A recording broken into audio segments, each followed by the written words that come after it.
Licence বাতিল, নতুন রোগী নেই। আদ্দিন হাসপাতাল ছাড়ছেন ভর্তি রোগীরা।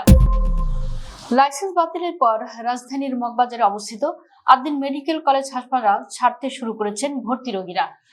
শুক্রবার 12 জুন সকালেও কয়েকজন শিশু রোগীকে হাসপাতাল ছাড়তে দেখা যায়। এখন পর্যন্ত ছাড়পত্র নিয়ে চলে গেছেন প্রায় 173 জন রোগী। বর্তমানে হাসপাতালটিতে চিকিৎসাধীন রয়েছেন প্রায় 243 জন রোগী। দায়িত্ব অবহেলার কারণে 6 জন শিশুর মৃত্যুর ঘটনায় গত বৃহস্পতিবার 11 জুন আদ্দিন হাসপাতালের লাইসেন্স বাতিল করে স্বাস্থ্য অধিদপ্তর। স্বাস্থ্য অধিদপ্তরের মহাপরিচালক ডাক্তার প্রভাত চন্দ্র বিশ্বাস এই ঘোষণা দেন। স্বাস্থ্য অধিদপ্তরের সম্মেলন কক্ষে আয়োজিত সংবাদ সম্মেলনে তিনি বলেন, শোকজ নোটিশের যে জবাব ও ব্যাখ্যা দেওয়া হয় তা সন্তোষজনক না হওয়ায় medical practice and private clinic and laboratories regulation ordinance 1982 11-2 খ ধারা অনুযায়ী ওই হাসপাতালের লাইসেন্স বাতিল করা হলো। ওই অধ্যাদেশের 12 ধারা অনুযায়ী লাইসেন্স বাতিলের পরবর্তী 30 দিনের মধ্যে বাতিলের বিরুদ্ধে সরকারের কাছে আপিল বা পুনর্বিবেচনা করার আইনি সুযোগ রয়েছে।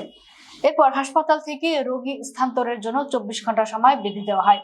এরপর থেকেই হাসপাতালে চিকিৎসাধীন রোগীরা অন্যত্র যাওয়া শুরু করে। এদিকে লাইসেন্স বাতিলের পর থেকে হাসপাতালটিতে নতুন করে কোনো রোগীকে চিকিৎসা নিতে দেখা যায়নি। তবে আইসিইউ, এনআইসিইউ, এইচডিইউ ও সিসিইউ চিকিৎসাধীন ক্রিটিক্যাল রোগীদের অন্যত্র সরিয়ে নেওয়ার ক্ষেত্রে জটিলতা দেখা দিয়েছে বলে জানিয়েছেন স্বজনরা।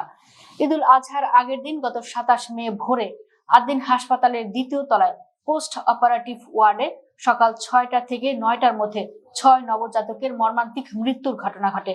ঘটনার দিনই স্বাস্থ্য ও পরিবার কল্যাণ মন্ত্রণালয় একটি তদন্ত কমিটি গঠন করে।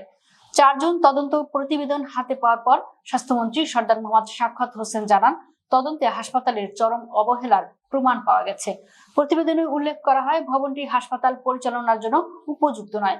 সংশ্লিষ্ট কক্ষটিতে দীর্ঘ সময় এসি বন্ধ থাকায় এবং স্বাভাবিক ভেন্টিলেশন না থাকায় অক্সিজেনের ঘাটতি তৈরি হয় ও কার্বন ডাই অক্সাইডের পরিমাণ স্বাভাবিকের চেয়ে বেড়ে যায়।